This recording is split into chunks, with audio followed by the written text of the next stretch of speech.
All right, golfers, I want to introduce you to one of our friends, Back Nine Skincare. This is a fantastic sunscreen product. It's not oily, it doesn't have a fragrance, it's invisible, it's very comfortable to use. And you know, as a PGA golf professional, we're not going to give you advice or pointers that's not legit.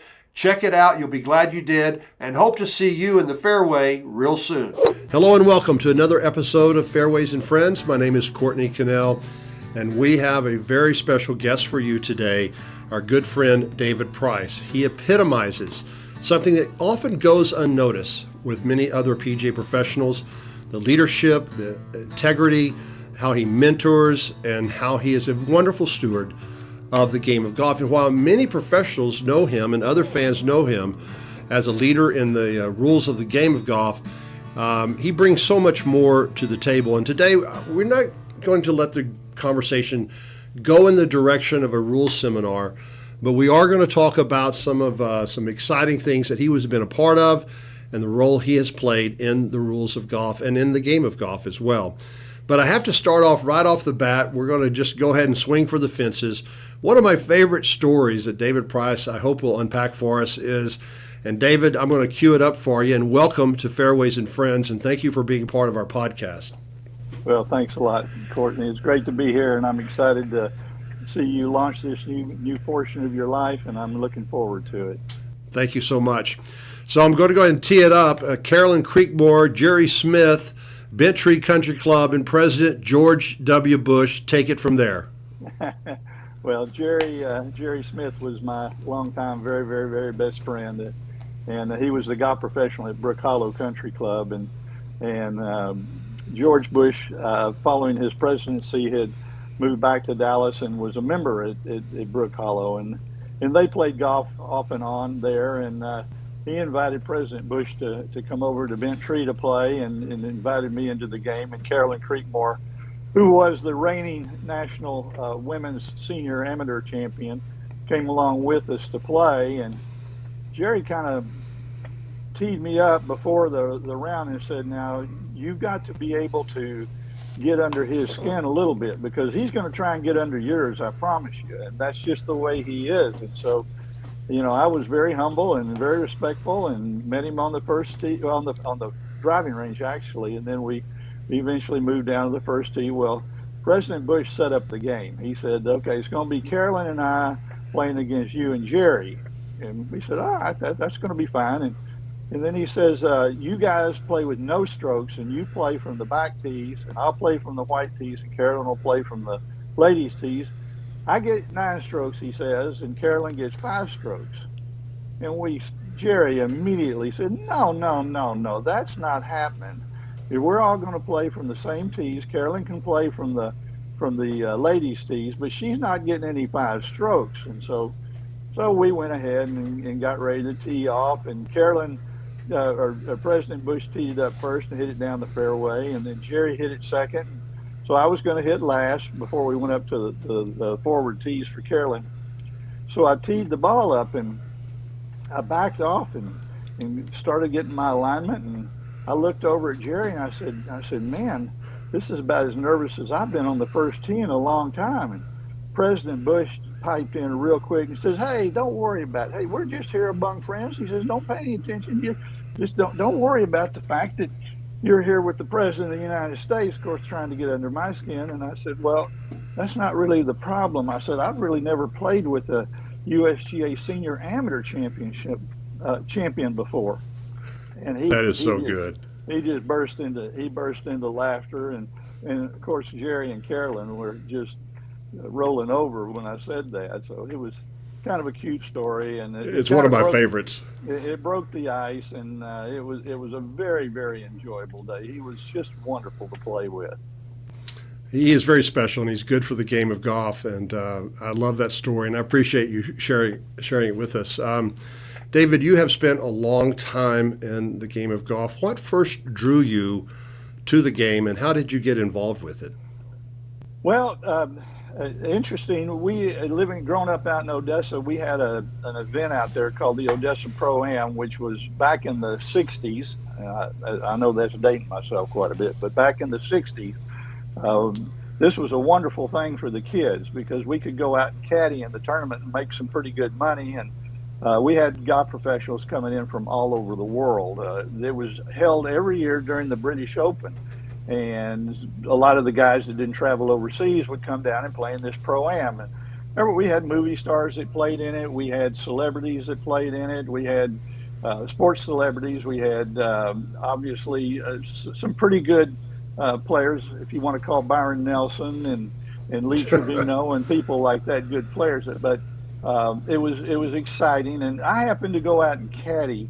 I got a caddy job, and they assigned me a guy. I was in the eighth grade, but this is what you had to do. This is what they were doing, was supporting the kids, and so I was an eighth grader, and I went out and caddied and had a good time. And after the round, my dad picked me up at the golf course, and he said you want to go out to the country club and hit some golf balls? And I said, well, I guess so. And I had taken some junior courses back when I lived in College Station, and I'd hit a few golf balls here and there, but nothing serious. And so we go out to the golf course and walk into the pro shop, and standing behind the counter in the pro shop is a fellow named Danny Swain.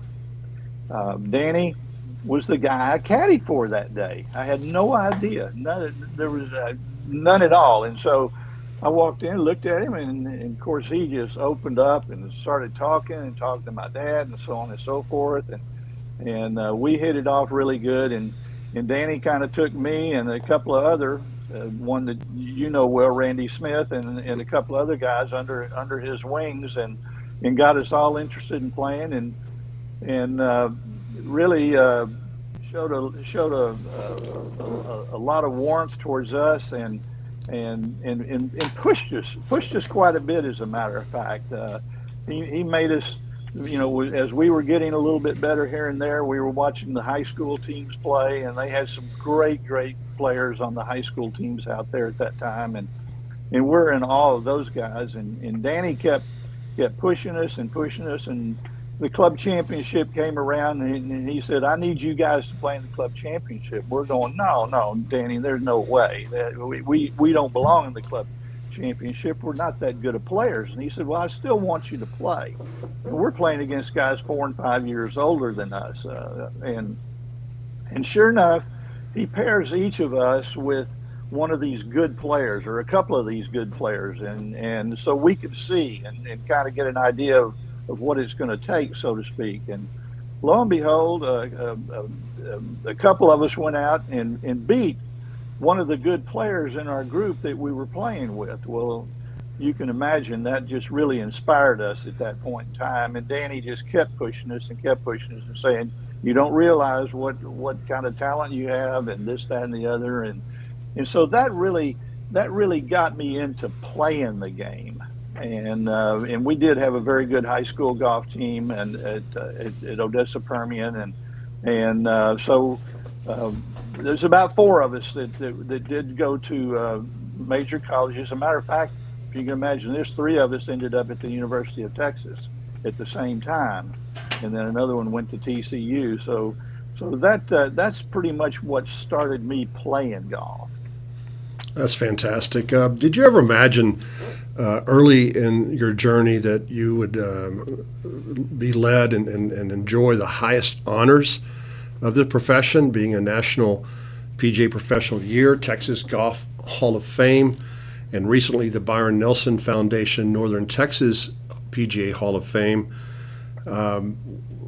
It's an unbelievable journey, and it's just something that we really admire, and it's inspiring. Well, I don't think you ever expect those things. Those are obviously not awards you run for necessarily, Courtney. But I had some great mentorship, obviously, and I was extremely blessed to have one of the outstanding golf professionals in the PGA of America mentor me for about 4 years, and I ended up working in San Antonio at Oak Hills Country Club for Hardy Loudermilk, who was just one of the outstanding PGA members back in certainly in the late 60s and early 70s before he got ill. But that in itself is quite a story. Of I was mentioning Danny Swain.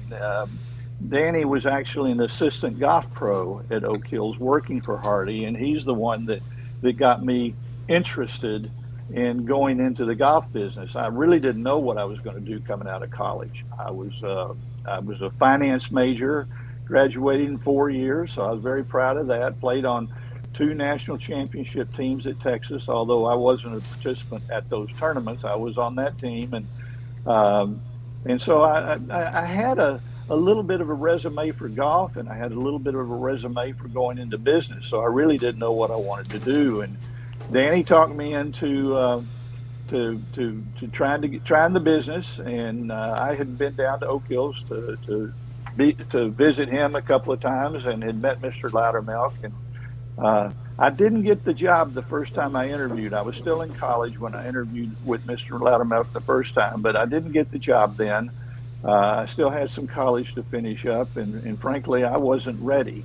And I think he recognized that. But the next time I interviewed with him, I did get the job, and he had equally a wonderful record with the PGA, and back then it wasn't called the Northern Texas PGA, it was called the Texas PGA, and they eventually split in the late 60s, and he kind of became the leader of the South Texas PGA, and Joe Black became the leader of the North Texas PGA. So I got a lot of great mentoring from him.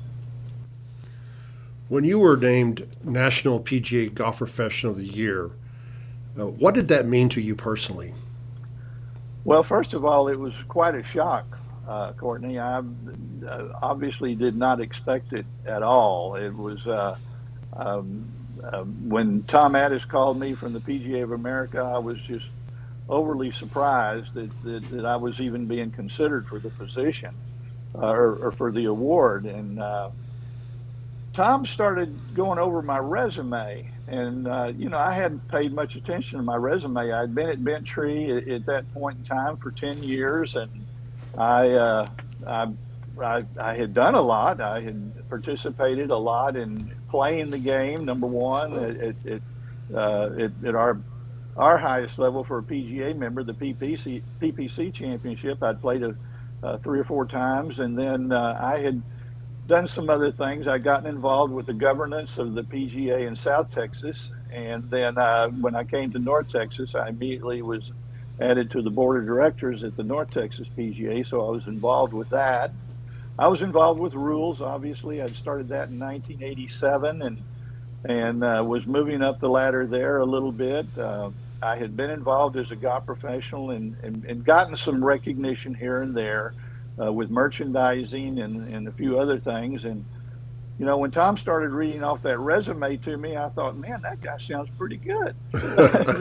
And so ultimately, that's how I did receive the award. We mentioned earlier the recognition you have received with multiple Hall of Fames.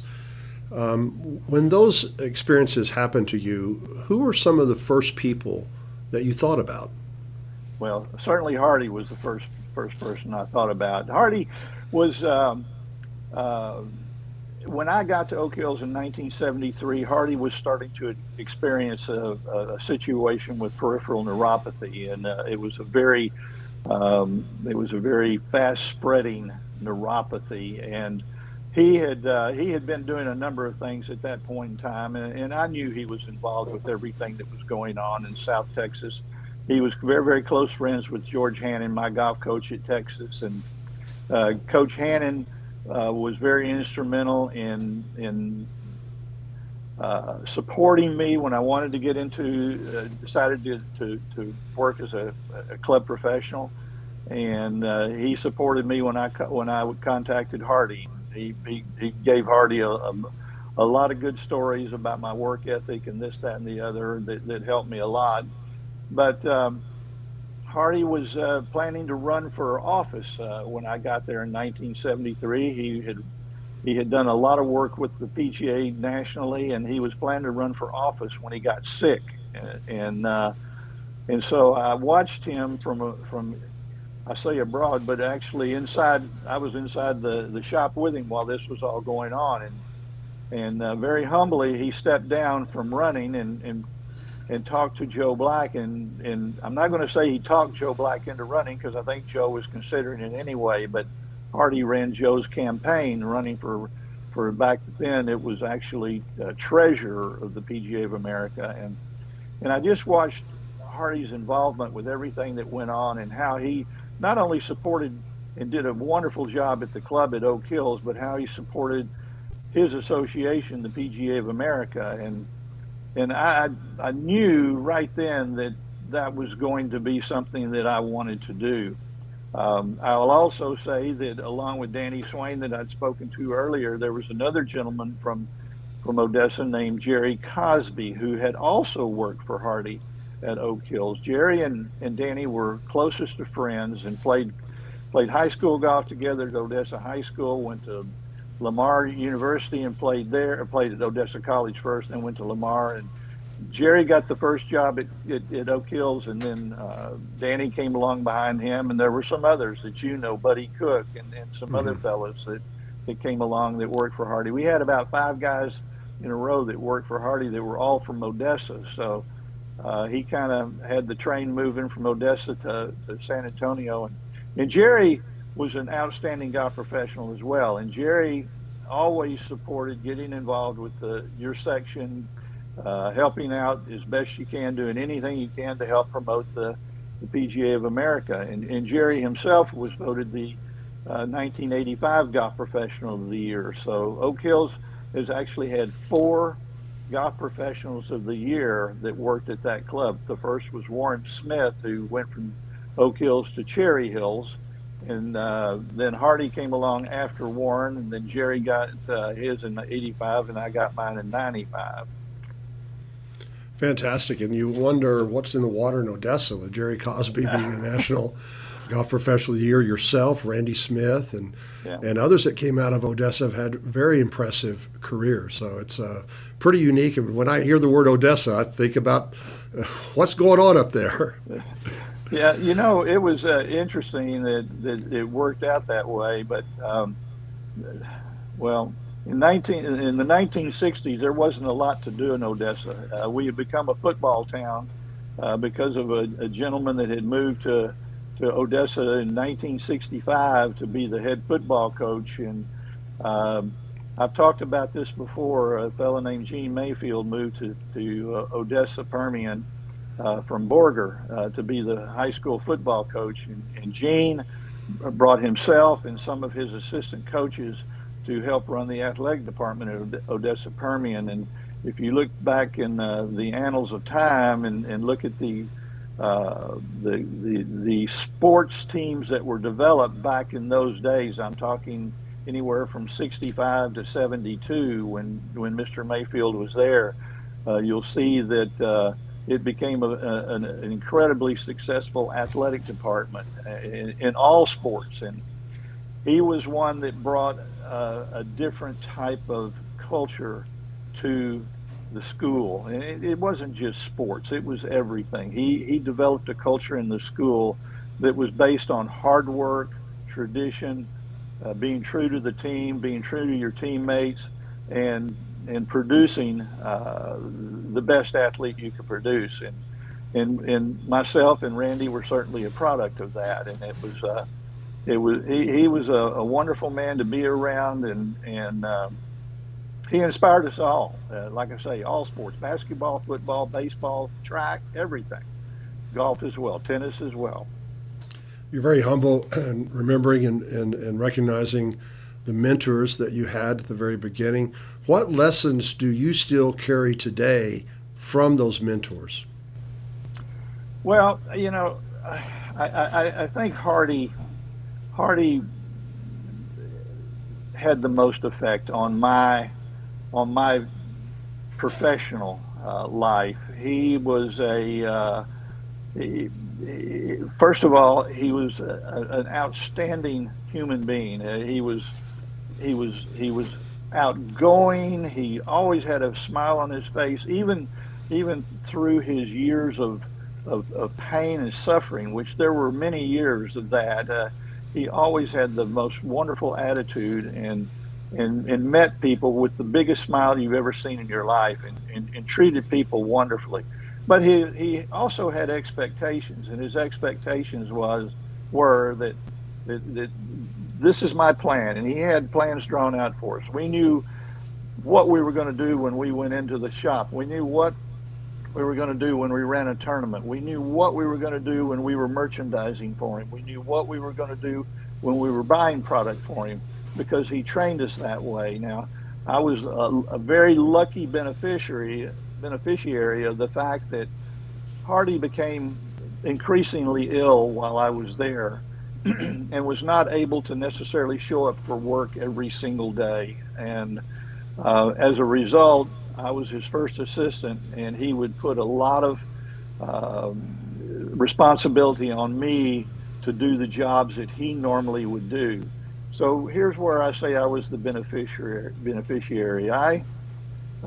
We had a very aggressive merchandising operation down there, very successful. And Hardy had gotten going down there, and Hardy was always a little step ahead of everybody in merchandising in the golf shop. It was a big thing to him, and at the point when he couldn't come in all the time, he put me in charge. I was in charge of all the financial operation of the shop. I was in charge of all the merchandising that we did. I saw all the salesmen. I did all the buying.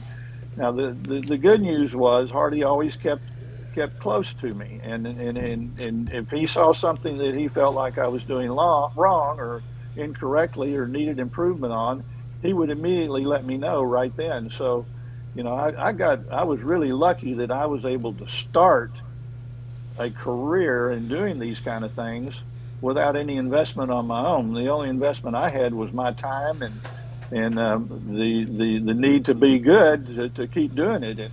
And Hardy would oversee everything, and Norma, his wife, would come in periodically, and we'd work on finances together and things like that. So that was a tremendous benefit to me, because I ended up being the golf professional when Hardy retired, and I was there for another 8.5 years after that.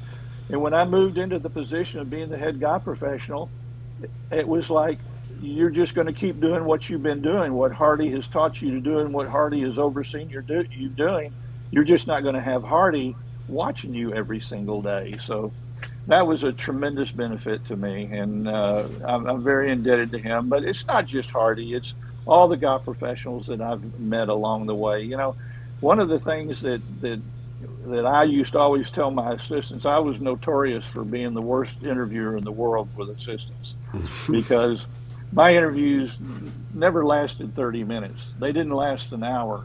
They may last 2.5 hours. And then if you got into the final few, you had to come back and have lunch or dinner with myself, or maybe myself and my wife, and you bring along your wife or bring your wife and kids. I wanted to get to know the person that I was interviewing. I wanted to know about them. Not only could they handle the job, but how were my members going to react to them and things like that. So the more personal I could get with those guys or girls, I felt like it was a benefit. But like I told every single one of those assistants, I'm going to expect you to come and follow my operation and learn from me. But I promise you, you're going to be bringing something to this staff and to myself and to the others that work on the staff that's unique to you. And we're going to learn from you. We're going to do this together. So I think with that thought in mind, I was able to hire a lot of good assistants and be very successful there. And we were able to work together. So I can honestly say that I learned a lot from the people that worked for me, the people I worked for, and just people like you that I've been around for years. That's fantastic. I appreciate you sharing that.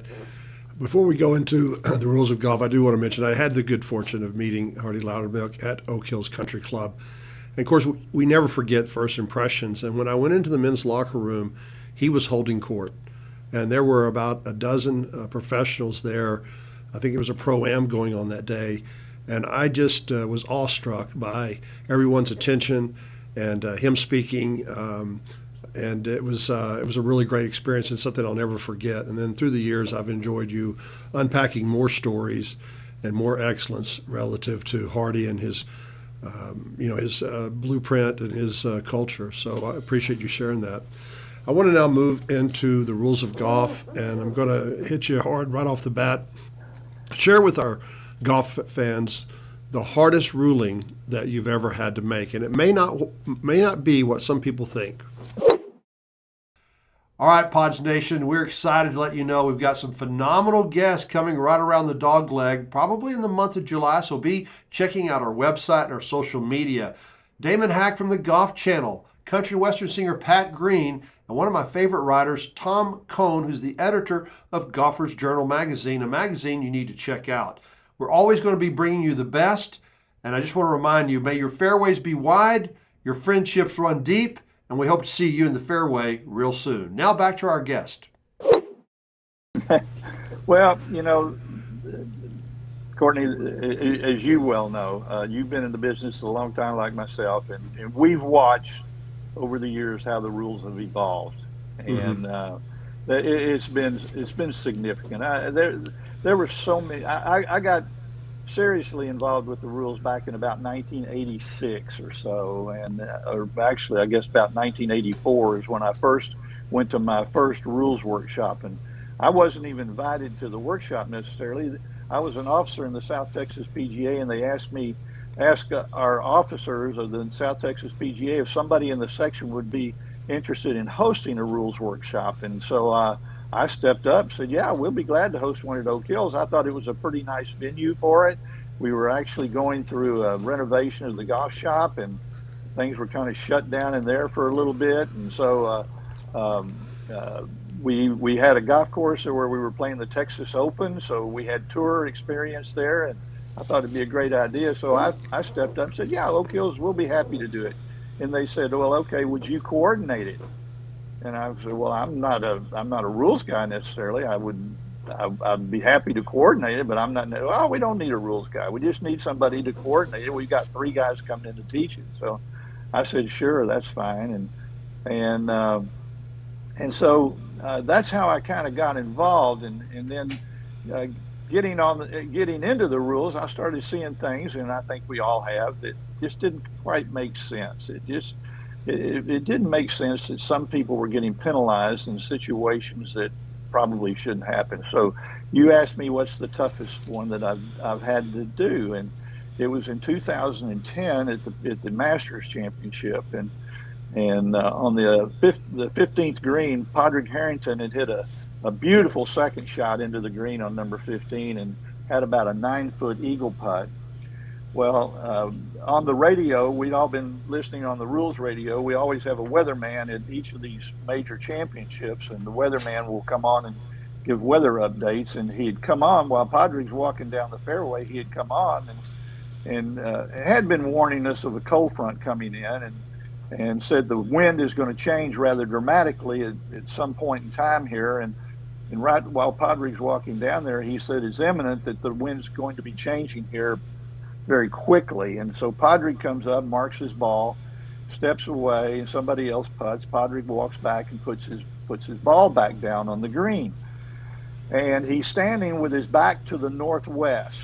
And he takes a couple of practice swings, sets his club behind the ball, and takes his stance. So at that point in time, we had a term called addressing the ball, which is not in the rules anymore. But that was determined. He was determined to have addressed his ball once he had his putter grounded and his feet in position for the putt. And I mean, right then, the wind changed, and it turns from virtually calm to 30 miles an hour from the northwest. And Padraig steps away from the ball and walks back about 3 or 4 feet. And when he does, now the ball is exposed to the wind, and sure enough, as you would expect, the ball rolls about 9 inches away from where it was originally at rest. And I walked out onto the putting green, and I said, and Padraig says, what do I do? And I said, well, Padraig, unfortunately, we have a rule that states that if the player's addressed the ball and taken his stance, or has addressed the ball, period, and the ball moves, he is deemed to have caused it to move. And Padraig said, well, I wasn't addressing my ball. I had backed away. And I said, well, that's not the way the rule reads. It reads if the player has addressed the ball and then the ball moves, you're deemed to have caused the ball to move. Well, myself and the whole world knew that Padraig Harrington did not cause that ball to move. But here I am having to address him and assess him a one-stroke penalty and have him replace the ball. Of course, Padraig asked for a second opinion, and uh, uh, Mike Shea from the PGA Tour, who Padraig was very aware of, came in and confirmed the ruling that that's the way it was. And fortunately, I'm not going to say because of that ruling, but I went on the USGA Rules of Golf Committee in 2011, in October of 2011, and that was one of the first things we were talking about was wind causing the ball to move.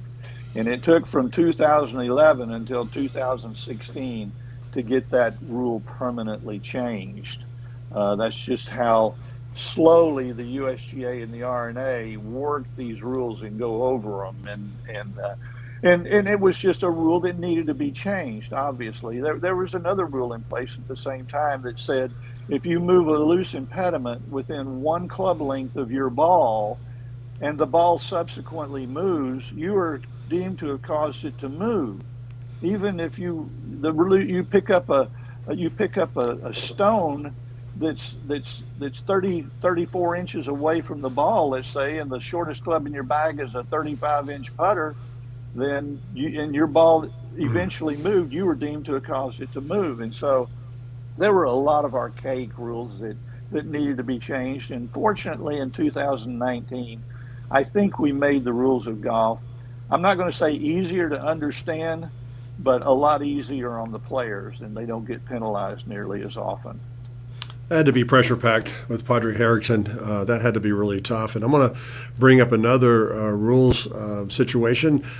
I believe the rule had already been made, but you had to unpack it, and that's at the PGA Championship at Dustin Johnson. Take it from there. Yeah, that was also in 2010. That was in August of 2010, and it was. It was a situation where Dustin had worked himself into the leadership position of the PGA Championship at Whistling Straits, and he had played a rather interesting round. He started out hitting a lot of drivers. He was actually behind Nick Watney at the start of the day. He was trailing Nick Watney by 2 shots, and Dustin went out and almost drove the first green at Whistling Straits and pitched it up and made birdie, and Nick Watney, I think Dustin was 3 shots behind. Nick Watney made double bogey on number 1, and they were tied after the first hole. And then it got rather dicey. On the second hole, Dustin hit a tee shot to the left of the fairway in the rough, and the rough on the left side of the second fairway was about a foot deep. And we had an observer that was following, a PGA member that was an observer with my grouping, and he found the ball for Dustin and got it for him. Dustin thanked him, and they moved on. And Dustin played rather sporadically going all the way around.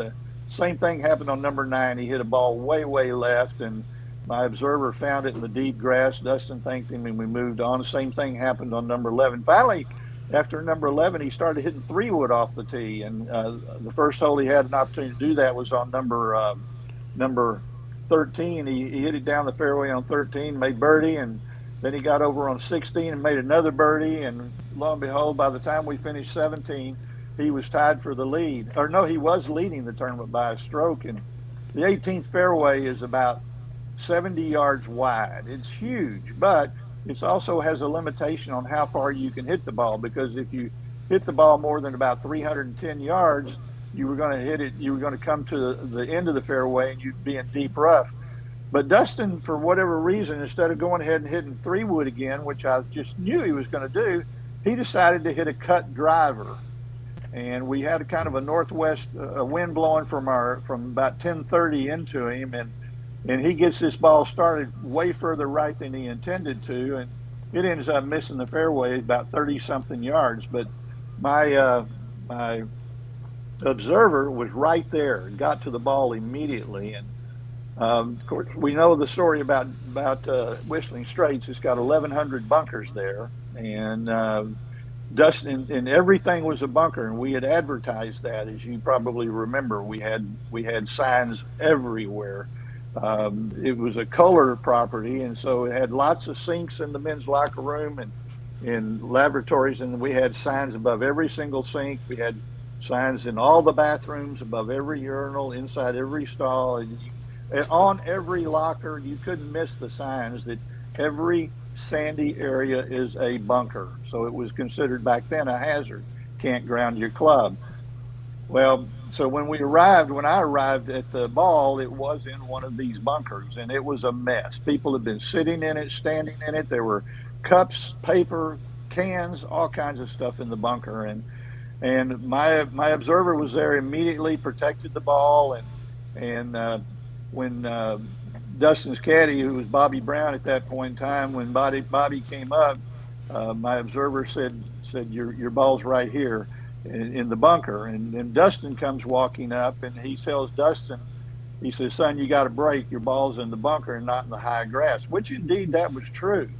But anyway, the gallery had to be moved, and that was my job to move the gallery at that point and make sure. Two things I wanted to make sure of: Dustin had a direct line at the hole and was pleased with where he was playing, and number two, that bunker was cleaned out of all that mess, and I got all those people out of that bunker so they weren't hovering around Dustin at that point. So I'd gone forward, moved the gallery, and oddly enough, I had to move them out into the fairway because of the makeup of Whistling Straits. And I go back up to the bunker, and Dustin's in there with Bobby and looking at the shot, and I'm telling everybody, I need everybody out of the bunker and take your cans and your cups and your papers with you. And it took me a good 2 minutes to get the gallery to move out of this bunker. And I picked up some stuff, and I walked up to Dustin, and I said, "Are you okay? Is everything okay here?" He says, "Yeah." He said, "Everything's good here. I need you to go forward and move some more people in the bunker." So I did. I went down in the fairway. So I moved some more people over further, and I'm getting ready to walk back up to check with Dustin again, and whack, the ball's hit. I didn't even know he was preparing to hit at that point. So anyway, I'm now walking to the green, and I get a call on the radio from our official in scoring, Brad Gregory, and Brad said, "David, I think we might have a problem here. It appears that Dustin grounded his club not once but twice in the bunker." And I said, "Well, Brad, keep me posted. I want to let Dustin know just as soon as it's confirmed, as soon as I can." And he said, "Okay, we'll keep you posted." Well, Dustin goes over and plays his next shot up onto the green, and now he's got about a 10-foot putt to win the PGA Championship, so he thinks. And he missed it. He pushed it off to the right a little bit, and about the time that he was hitting his putt, I get the call that it is confirmed that he did ground his club. So that's when I went out to approach him on the green and tried to handle it as gracefully as I could and as gently as I could, because I knew what a catastrophe it was going to be, and I knew how disappointed he was going to be. So, well, I'll never forget it. I was watching it with my family, and I had mentioned, I said, we have a Northern Texas PGA professional, David Price, who is involved with rules in a significant manner. And there you were, walking out on the green, and put your right hand on his left shoulder, and the ruling had been made. You just had to break it to him and go from there. But I thought that was stressful. If you're a fan of golf and you're a fan of David Price and Dustin, you don't really want to see any of that happen, but it happened, and that's just unfortunately part of the game. David, you have been a rules official for the PGA Championship, the U.S. Open, the Ryder Cup, at Augusta National. As people watch golf on television, and you being inside the ropes, what's the biggest difference that viewers have on television versus you inside the ropes? Probably seeing them outside the ropes. That's yes. Courtney, after you've done it, you don't. I can't say this for the Ryder Cup. I can say this for the PGA Championship, the Senior PGA Championship, the U.S. Opens, the British Opens, and things like that, where you're walking with a group. You don't really notice the gallery that much. The galleries are always extremely well behaved. I feel like I know there's a little chirping here and there, and we got some people that want to hear their voice on TV so they can go home and replay it and hear themselves yell something and things like that. But the gallery is fairly well behaved, and I was lucky enough to I got put under the gun right my very first PGA Championship in 1987, and I learned then that you just try and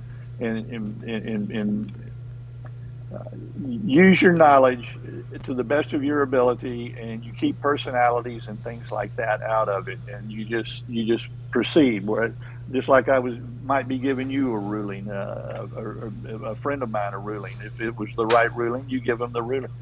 But I will say the Ryder Cup really been difficult, and I'll go back to my first Ryder Cup in 1999. It was a very difficult situation. The crowd in Boston was a very boisterous crowd. It was just a little bit different than anything I'd been used to in a PGA Championship or any of the other championships I've been to. And I was lucky enough to go to a number of Masters, and of course that crowd is very, very well behaved. But we had issues in 1999. I had a match that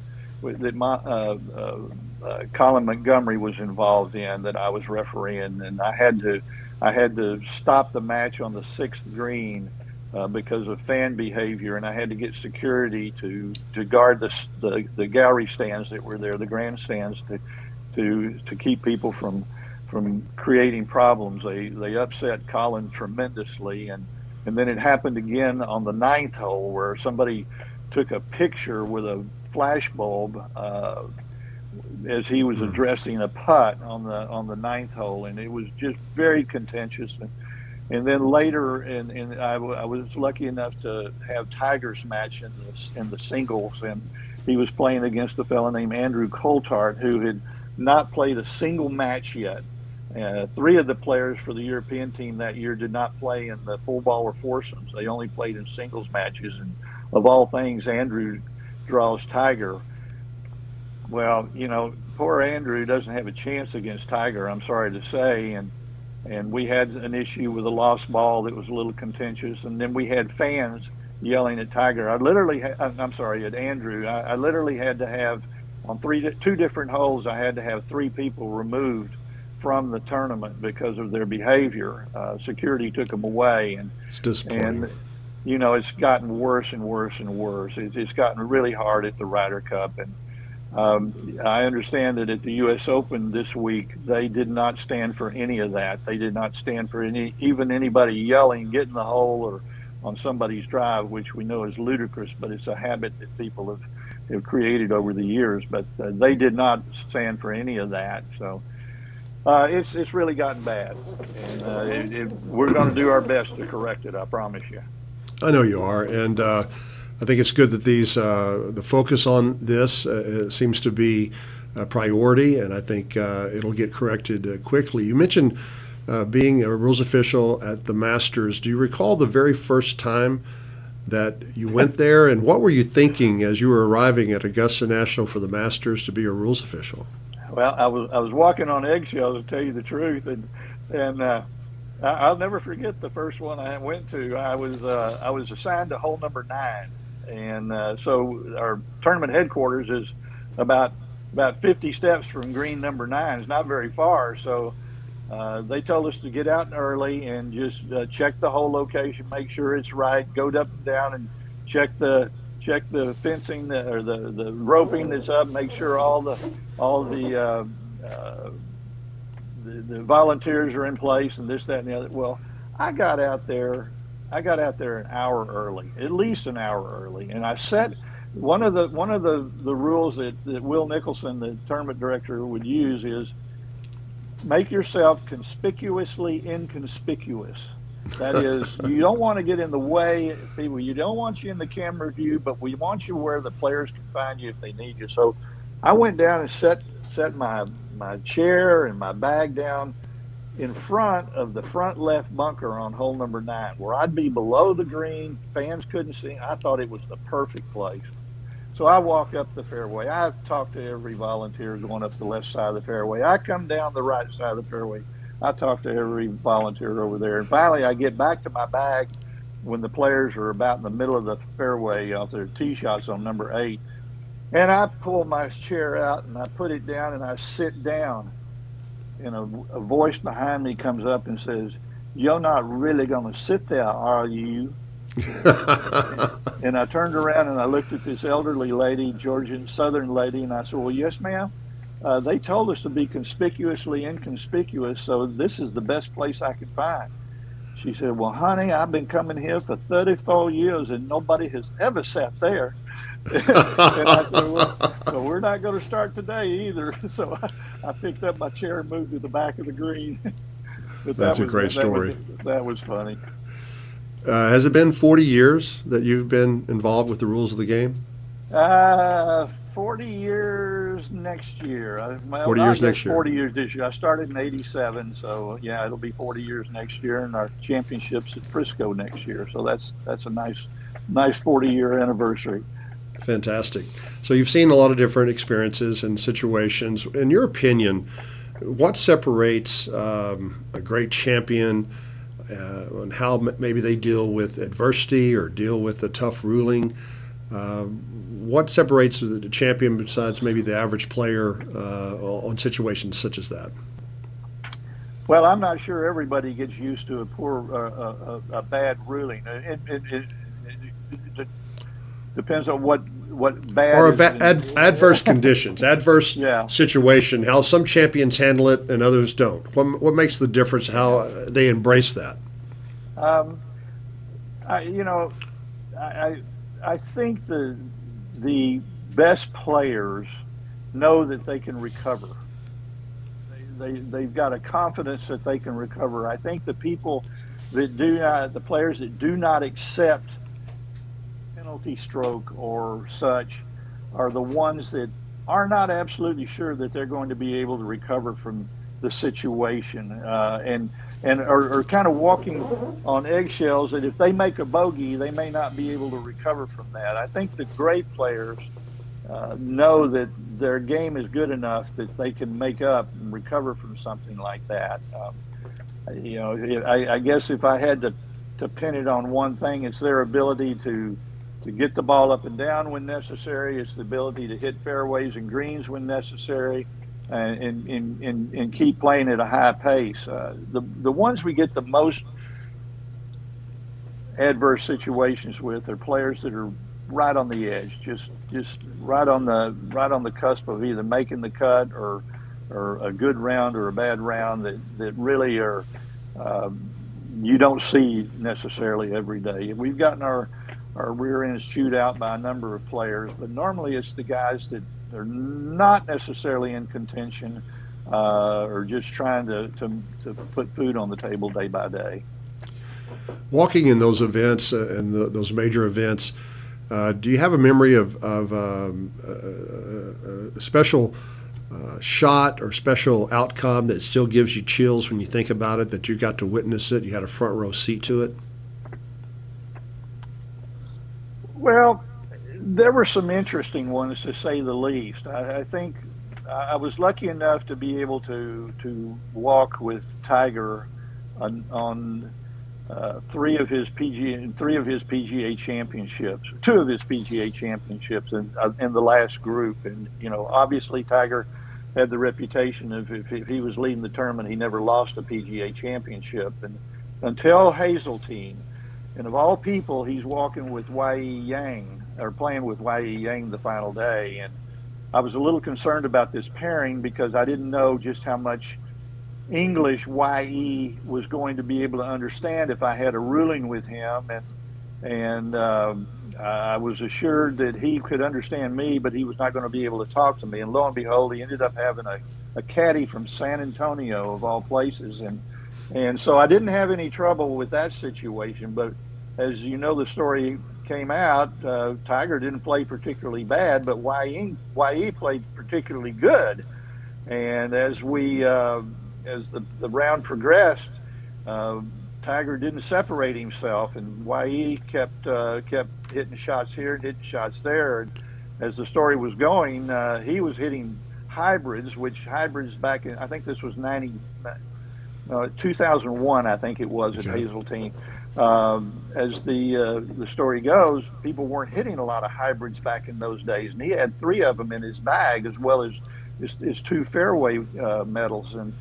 And so we got to the 18th hole, and YE had gotten 1 up on Tiger, and YE hits the ball in the left bunker, and he's about 215, 220 yards out, and Tiger is hit it right down the middle of the fairway, and he's in perfect shape. And everybody's thinking what I'm thinking is Tiger's either going to make birdie and tie this thing, or YE's going to make bogey out of that bunker and going to tie this thing, and we're going to go into extra holes. Well, YE hits the hybrid and hits it about 6 feet from the hole, and that was one of the most amazing shots I'd ever seen in a major championship with so much pressure riding on him. I'll never forget that shot. It was. They talked about it for about a week afterwards on all the broadcast networks. And different things that you've witnessed and experienced being a rules official. Have you ever? Do you recall a time when you witnessed the epitome of sportsmanship with the rules of golf, or just something you witnessed that wasn't on camera, wasn't talked about in the media? Do you recall a special moment of sportsmanship being out there with all the players? Oh, I think it happens an awful lot. The players are pretty good with each other. Unfortunately, the media wants to talk about the negative things, and that's what we hear, is the negative stuff. And a couple of years ago when Rory won the Masters and played with Bryson in the last round and didn't speak a word to Bryson the whole round, the media made a big deal out of that. Well, I can assure you that in the final round of a major championship where guys are leading, there's not a lot of discussion going on. There's a lot of internal talk going on, obviously, and the caddy and the player are doing a lot of talking and working. But there is I think there's a sportsmanship. I still think there's a sportsmanship in golf that's unlike any other sport. And we don't any penalties that are applied for aggression now or things like that, which has just come out here recently, are applied by the committee, not by something 2 players did to each other necessarily. It's these sportsmanship penalties and things like that. We had 2 warnings at the Masters this year, and then Joaquin Neiman got a 2-stroke penalty this year for unsportsmanlike conduct, if you want to call it that. But I think the sportsmanship is really extremely good. You see a lot of it in the Ryder Cup, especially, and the Ryder Cup is heated. But at the Country Club, Payne Stewart gave Colin Montgomery a 30-foot putt on the final hole, the 18th hole of their match in the Ryder Cup, which was, we had won the Ryder Cup at that point. Justin had made the putt on number 17 right in front of Payne to secure the Ryder Cup, but Payne went ahead and playing with Colin is not the easiest thing in the world, and although he is a good man, and I've not had any issues with him unless somebody's treated him poorly, and then I've had to jump in the middle of things. But what Nicholas did with Tony Jacklin on the concession, yes, where the European team had never won a match in the United States, never even had a match in the United States, and he gave him the putt so that they would have the match and things like that. Those are pretty special situations. But I got to say, Courtney, I think as a whole, the golf profession has still retained its integrity and its sportsmanship. Moving back to a little bit of headlines, or not really headlines, but just the topic of the PGA golf professionals. If you had an opportunity to sit down and talk to all of the young associates that are on their path to become a PGA member, what would you tell the young men and young women today striving for membership and wanting to contribute to the game of golf? Well, the game of golf for a golf professional has changed dramatically since you and I got in the business back many, many years ago. And today, back in those days when we started, my goal was to be the best I could be at everything I could do, everything I had to do. Whether it was a merchandiser, I wanted to be the best merchandiser. If I was a teacher in teaching, I wanted to be the best teacher. I wanted to learn as much as I could about teaching. Tournament operator, I wanted to run the best tournaments and do the best I could do. Obviously, membership management and then the financial management, I wanted to be the best I could be. Today's golf professional is quite a bit different. Today's golf professional is much more specialized. Obviously, we have so many more teachers than we did back when I got into the business. And we have so many kids that specialize just in teaching. And then we have those that specialize in merchandising. We have merchandise managers at country clubs that are PGA members and do that. We have guys that specialize just in tournament operations. I still believe in my heart of hearts that if I'm going into the business, I want to learn to be the best I can be in every one of those areas to provide my membership the best I can provide them and be the best that they can expect the best. However, I know that so many places now we have directors of instruction, we have directors of merchandise, and I just tell them, you be the best you can be. You learn from the best. When I was in merchandising, trying to get better in merchandising, I didn't just stay in my shop and look around. I went out and looked at other shops. I was lucky enough to have the Dallas market in downtown Dallas, and I'd go down there and talk to all different types of salesmen, learn from all different types of people. My wife was very instrumental in helping me there too, and she made friendships with people down there so that we could learn more about that. When I started to become started teaching more and wanted to be a better teacher, I talked to guys. We were lucky enough to have Hank Haney's and Steve Johnson's of the world and people like that in North Texas. I tried to talk to them, learn as much as I could from them. So I think you have to go out and learn as much as you can. Your job doesn't quit when you clock out in the evening.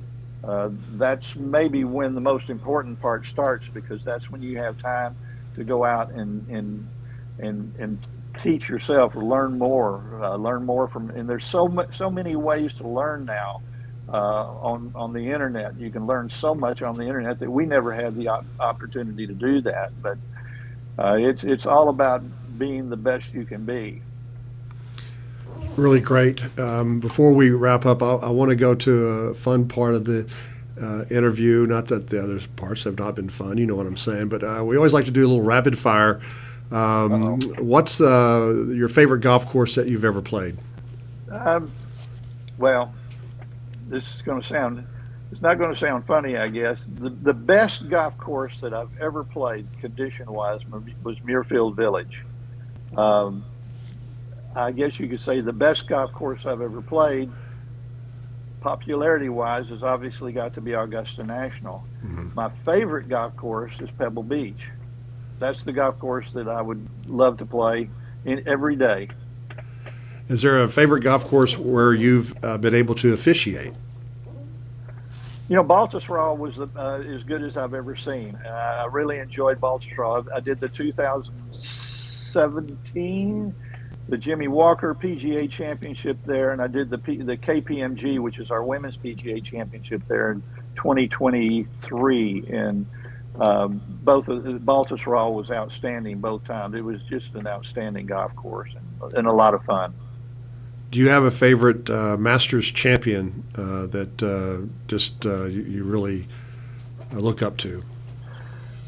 Well, that's a hard question. We in the golf industry are so indebted to Arnold Palmer and what he was able to do and how he created the interest in the golf industry. And his wins at the Masters were dramatic and come from behind, and he is those wins that he did back then were really important for our business and not just our business, the game of golf, I should say. They were really important, and it's what really got golf on the map and got TV golf on the map. And of course, I'm partial to Nicklaus. I'm certainly partial to my good friend Ben Crenshaw because of his 2 Masters wins. You know, having gotten out of college and watched him win 2 times, and the last one just after Mr. Pinnock had passed away was exceptionally emotional for anybody that had played golf with Ben and knew Mr. Pinnock. Last question. What is the best piece of advice you've ever received? Oh, goodness. There is no way in the word I could answer that question. What are your favorite pieces of advice? Well, again, sometimes you seek advice, sometimes you're given advice, and I can honestly say that in seeking advice, gosh, I couldn't even begin to tell you. I've been so blessed to have so many people help me in this industry along the way. I can say this, that I wasn't afraid to ask. And a lot of people are afraid to ask. They think it makes them a lesser person if they have to ask somebody for help. And I was never afraid to ask somebody, how do you do this, or how do you do something differently than how I'm doing it? What would you suggest, or this, that, or the other? And so there is no way I could categorize one piece of advice. I guess the best piece of advice would be to not forget your family. We can get so involved in the business where we work 6 days a week, sometimes 7 days a week, and our family is left to the side and especially our spouses are left to the side to have to manage too much, and you lose out on way too much that's way too important to you in the long run than keeping your job. Maybe something Dick Harmon told me years ago when I was he asked me if I could come over he wanted me to come over to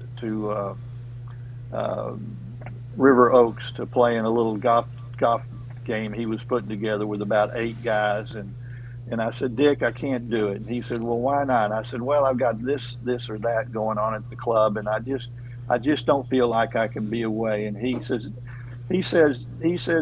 don't worry about it. He said, you're protecting your job. He said, you can't protect your job every minute of the day. He said, you got to have some time for yourself here and there. And that kind of got me thinking. And one piece of advice I give to my former assistants, and that is, be careful with your time.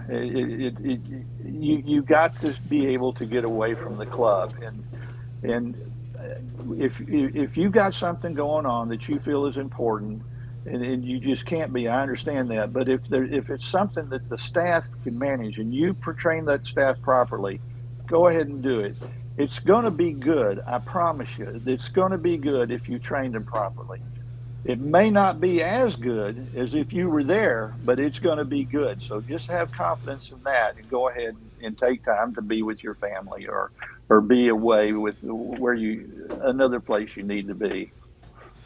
Well, thank you so much, David. It's been so rich for you to share these stories and the experiences and the advice, and very grateful for you. You are a Hall of Famer on the fairways, off the fairways, and we're grateful for you, and thank you for what you've done for so many in the game. And we look forward to talking to you soon, and thanks for being a part of Fairways and Friends.